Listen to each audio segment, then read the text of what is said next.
Hello class and welcome to Module 7. In this module we are all about databases. Now you got a little bit of an introduction to databases in CIS289, but there wasn't a lot there. It was just a very light getting started intro. I want to take that a little bit deeper here to get you more comfortable with interacting with databases because you are going to want to be able to do that really about anywhere you do programming. So this is kind of an important skill to have. In this module, we are just going to be working with SQLite. If you don't recall, SQLite is a database program that comes along with Python. So you don't need to install anything. You don't really have to create any kind of linkages. It just comes along with Python. It is a single file database type. So it's great for prototyping or doing simple database integrations. However, it does have limitations. It is not something you would want to deploy in a production environment or anything of that nature. It is more a just kind of simple database structure, and there are times where you may run into things that you want to do with it that you cannot because it just doesn't have that particular functionality. However, everything we're doing here and all of the basics that you would typically encounter work just fine with SQLite.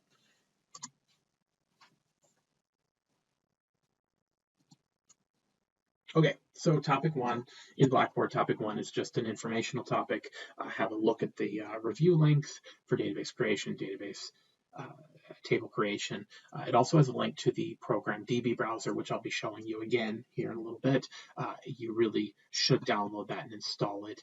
It will make your life much easier when you are trying to create and interact with databases because it gives you a GUI view of your database, so you don't have to try to do it programmatically. I'm going to show you a few simple things to be able to look at your database code-wise here within Python, but in reality, it is much easier to be able to look at that GUI view, and DB browser is a free tool. So topic 2, we actually get to do something. So SQLite, DB browser, and database creation. We're going to create a database and some linked tables. First, I'm just going to create a function. It's a generic function, but it allows you to create a connection to your database. And if the database doesn't already exist, it will create the database. So I'm actually not accessing this function yet, so nothing's being created, but this is the code that we will access later to either create our database or connect to it. So first I have to import SQLite. I don't have to install it, I just have to import it. And then I'm also importing a submodule called error, which gives you more verbose error messages if you have issues with connecting to your database. And then my function is called create connection. It takes a DB file, which is really a database file name. And then it first sets connection to none, and then it will try to make a connection to the database. And in this case, if it doesn't find the database, it would then create the database. But if it finds the database, it will connect to it, return the connection object, and if there's any kind of issues, it will return or print an error. Not return it, it will print the error instead, so you know something has gone wrong. And then it just returns connection. This one actually might be unnecessary. So I'm going to run that. Again, nothing happens yet because all I've done is created a function. Now I'm going to create another function that can be used to create a table in that database or in any database. Again, this is a generic function that we can utilize. So this function is called create table. It takes the connection object as an input and whatever SQL you want to run against that database. And so I'm going to first try to assign the connection cursor to a variable called C, and then it will attempt to execute my SQL code against that, or with that cursor. Everything goes well, it'll just execute the SQL and do it. Otherwise, it will print an error, so you know something has gone wrong. Again, nothing's happening yet because I'm not calling these functions, just creating them. So now we're going to utilize those functions we've just created to create some tables, as well as our database, because our database doesn't exist. So there's a lot here, so I'm just going to step through it. This beginning part, again, I'm just assigning variables. So I'm creating a variable called database to give it my database name. Please make sure you put .db at the end of your database name, otherwise you end up with a database that has no extension, and it's hard to find with DB browser. So always just put the .db at the end. I'm calling my database unemployment by county because that's what we're going to be utilizing it for. My first set of SQL here, I'm just calling SQL create unemployment table. And then this is the SQL code that I will be executing. If you're not familiar with SQL code, you probably will want to take some time to get comfortable with it. But what I'm doing here with this code, I mean, the nice thing about SQL, it is typically human readable here. So I'm going to create a table. If it doesn't already exist, it's going to be called unemployment. And then the columns in that table, that's all the stuff inside the parentheses, will be a column called year. It'll be a type of integer, and it will be not null, meaning I cannot create a row in this table without a year. It will not let me. I have a column called unemployment rate, and it is a type real, which is a float. And then I have a column called county, which is text. And then, once I've created those three things, I'm going to assign county a foreign key, which means it is a connection to another table that references the county data table county column. What this means is I will not be able to create in this table a county value that doesn't have an associated county value in the county data table. So I'm keeping referential integrity this way by saying you cannot put a county here unless it exists in that other table. And then that other table here is called create table if not exists, county data. And that table has two columns. It has a county column, which is type text, and it is a primary key, which means I cannot repeat that within this table. First of all, it has to exist. You can't put nothing in, and it has to be unique. So I can't put the same county in twice into this table. And then I'm also having one that's I'm calling MHI, which is a real, again, a float, and I'm saying that cannot be null. Those are the two tables that I will be creating here momentarily. And now I'm going to, in the bottom part of this cell, I'm going to actually execute all this code I've been showing you. So first I'm going to create a connection to my database called unemployment by county.db, which does not exist. So if I go over here, you can see I don't have it existing in my file directory. So it'll create it and then connect to it. And as long as it gets a connection object, it will attempt to call my other function, create table. It'll pass it that connection object and then execute my create county data table code. And once that's complete, it will then call the function again with the connection object and then my unemployment table code. This has to happen in this order because if I attempt to run this SQL first, it is going to fail because it cannot create a foreign key to a table that doesn't yet exist. So I had to execute this code first, and then once that table is created, then I can execute this code. And if something goes wrong, it prints an error. So I'm going to go ahead and run all of this. And you can see I got my number 3 up there, which tells me my code executed correctly. And then I can go over here and look at my directory, and you can see I now have a database that didn't exist before, which is great. So everything has gone well so far. I've got a database with 2 tables on it. There's nothing in the tables yet, just columns. So with our tables created, we can pull in some info to have a look at it. This is where I'm talking about being able to programmatically access information about the database as opposed to using DB browser, which we'll be looking at in a minute. So here's a very simple little script here that you run, or bit of code, I guess. First, I create my connection, or I'm signing my connection cursor to CUR in this case, and then using CUR.execute, and then it executes this little bit of SQL, and then in the result, I print the output. I pulled this code down because I don't typically access my database programmatically like this, but it loops through that variable to give me the different information. So you can see I've got year is an integer, 1, none, 0. Basically, I'm showing within my unemployment table the different columns and the attributes about those columns. So the first column is year, it's type integer, unemployment rate is type real, and county is type text. So I'm able to pull that information in about the database. This one gives us a little more information. Again, I pulled this code down. Here's a link to it if you want it, but it pulls a lot of information about it. So in fact, scan the screen.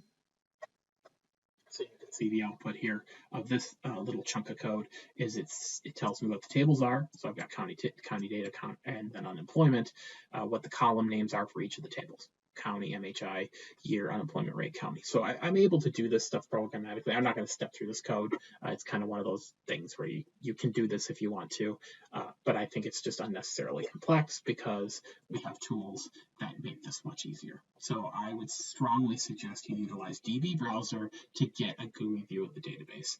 It's much easier to see your database structure this way. So I'm just going to go over to DB Browser to show you how nice it is. So here's DB Browser. I haven't connected to a database yet, so I need to open database. And then I need to go to where my database is, which is right here. And now I can, first of all, see my database structure from this view. I can see it's got 2 tables. I don't have any indices or triggers or any of that stuff. But if I go to the Browse Data tab, I can look at each one of my tables. So I can see my county data table has county and MHI, and my unemployment table has year, unemployment rate, and county. So very quickly, very easily, I can see my database. And as I make changes, I can come back over here, refresh, and make sure that those changes are executed as I expect them to be. Much easier than trying to do things programmatically. So that's everything for creating a database, creating a table. Now we need to create some data and put it into the table and then read it. So let's put some data in. Let's grab some data and bring it into our tables. So in this first cell, I am going to import a CSV file.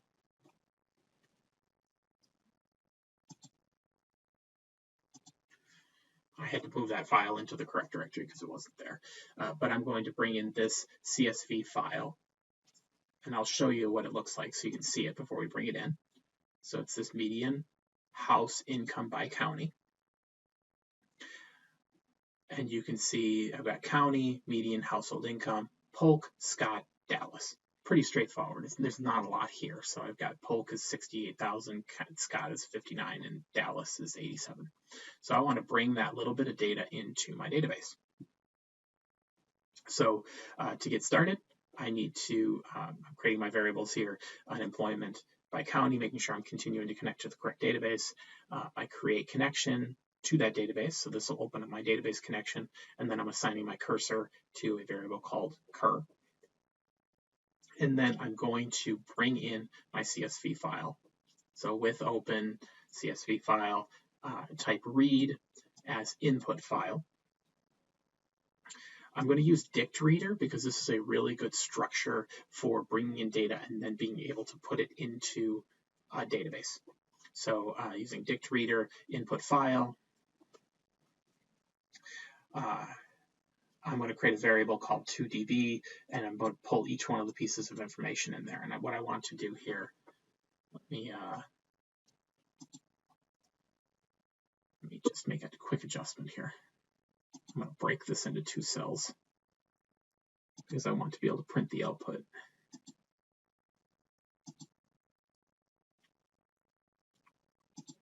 There we go.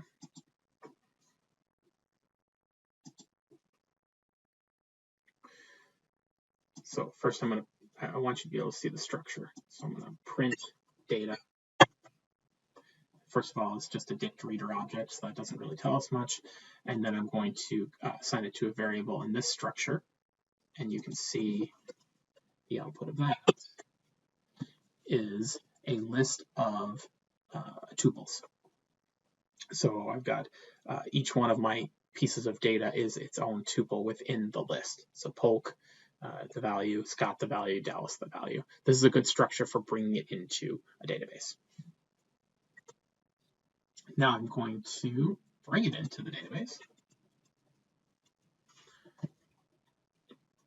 So I'm going to create a new variable called 2dbcty.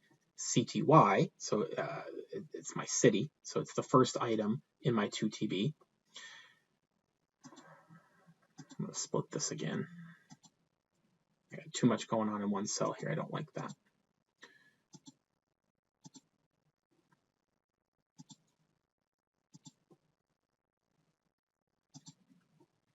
So for this, you can see I end up with item 0 for item and for x in range, 2b city x equals tuple, Okay, so I've got everything in the same structure. I think I was just trying to show two different ways to do it.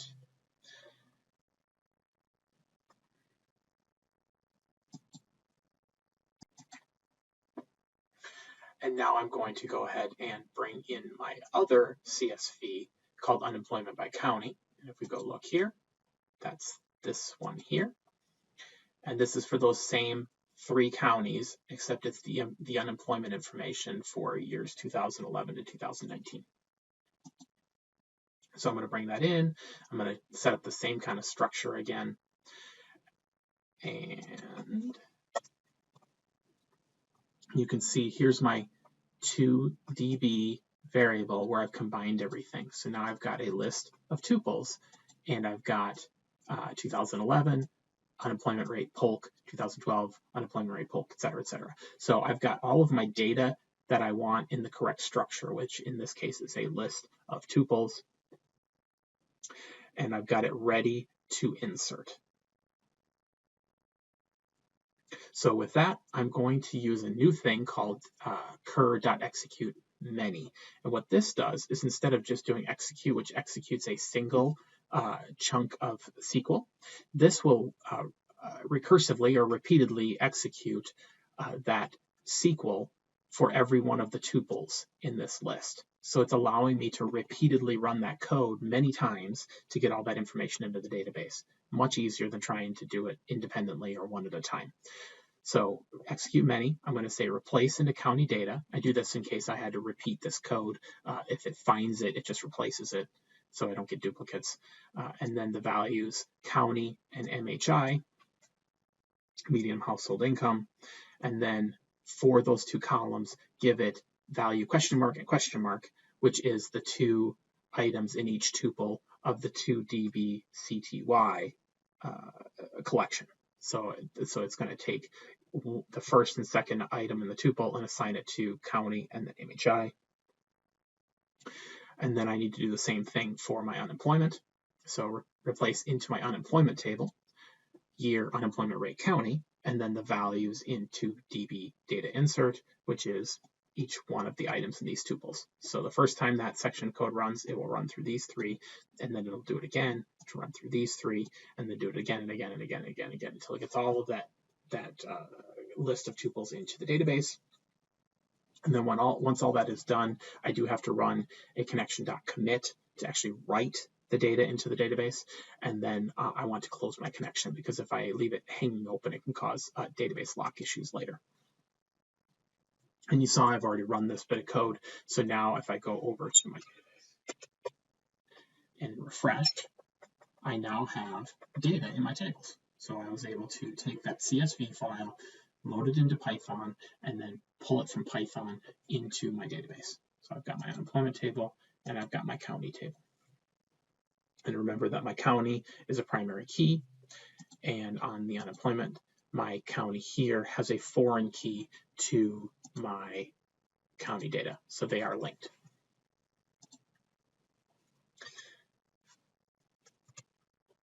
Continuing on, now that we have our data loaded into the database, let's bring it back into our program, into a data frame, so we can work with it. We've had a little bit of fun with data frames over the last couple of weeks, so let's keep with them. So I'm going to import pandas to be able to do that. And then I'm going to create a data frame called unemployment data frame. And I'm going to do pandas.read SQL query. It's kind of nice that pandas allows these simple methods. And I'm just going to select star from unemployment.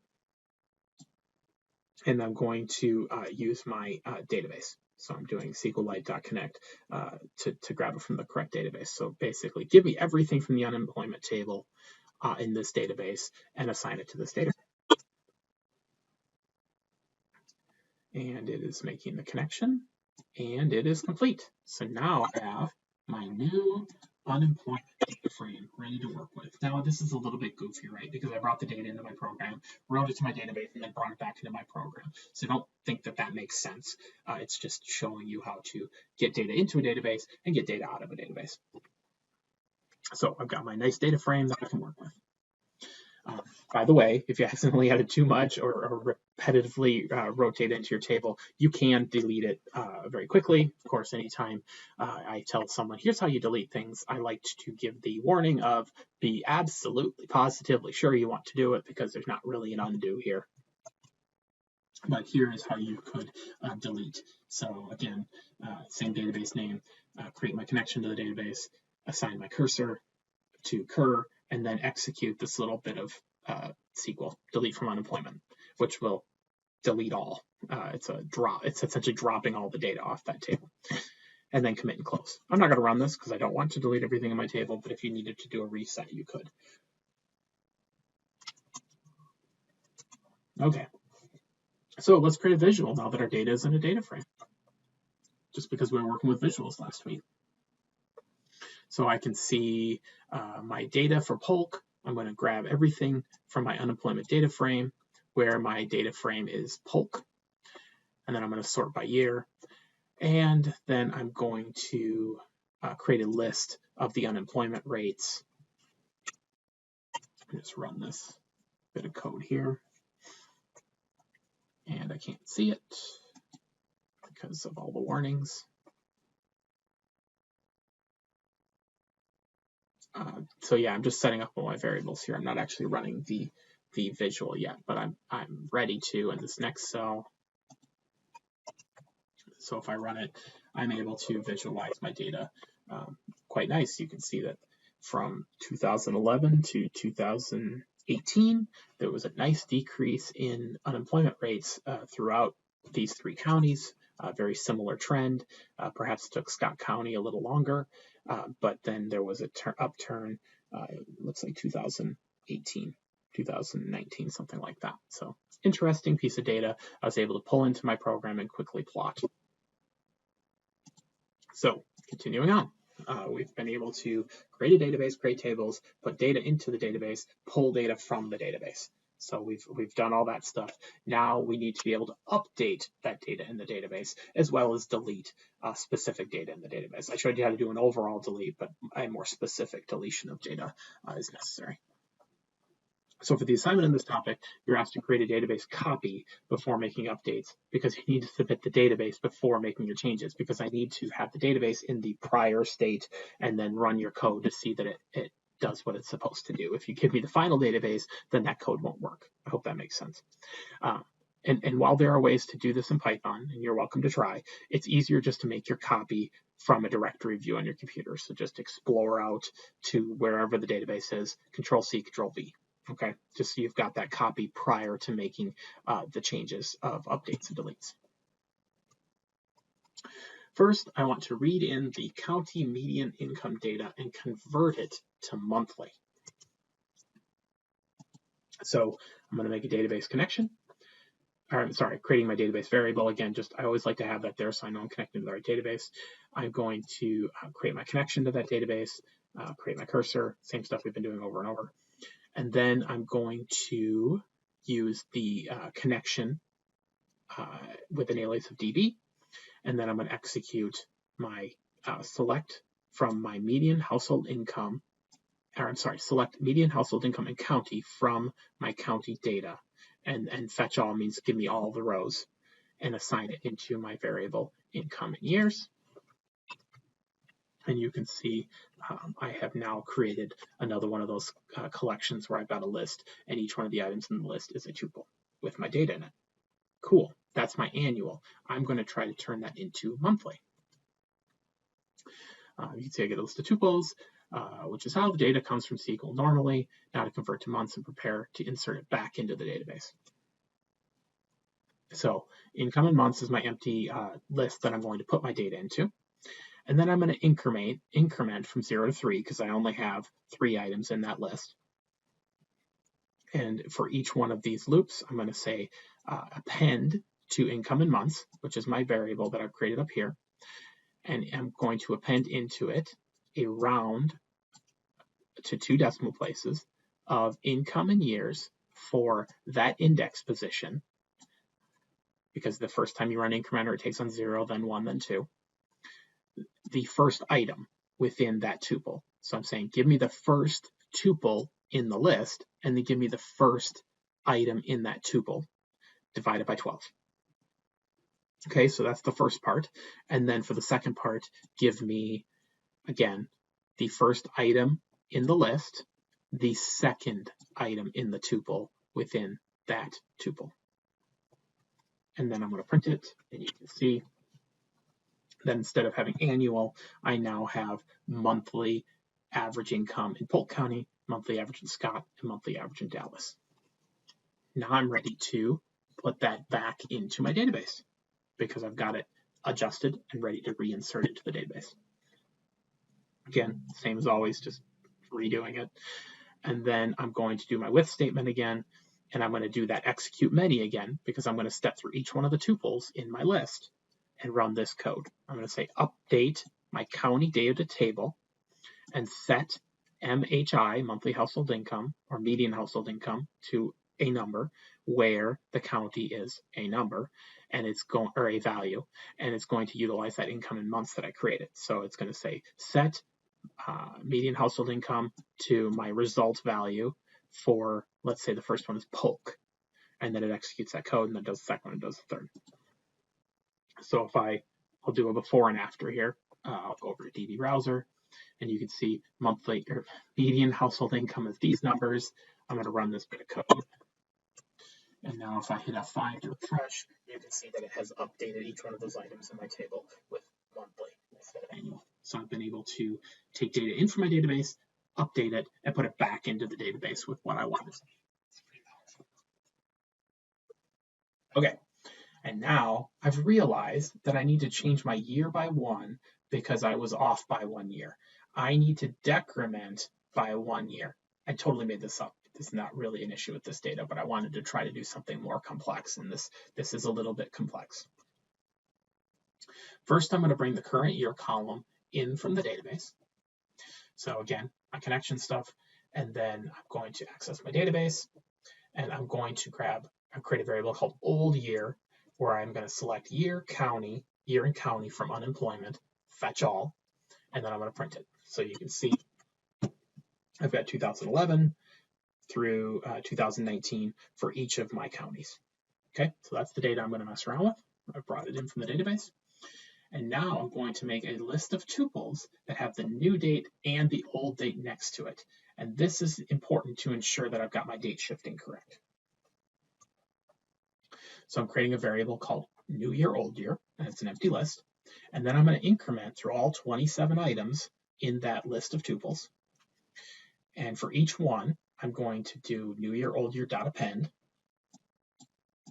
And I'm going to grab an integer of old year for the first tuple in the list, first value in the tuple, comma, again, old year, first tuple in the list, first item in the tuple, comma, first item in the first tuple in the list, second item.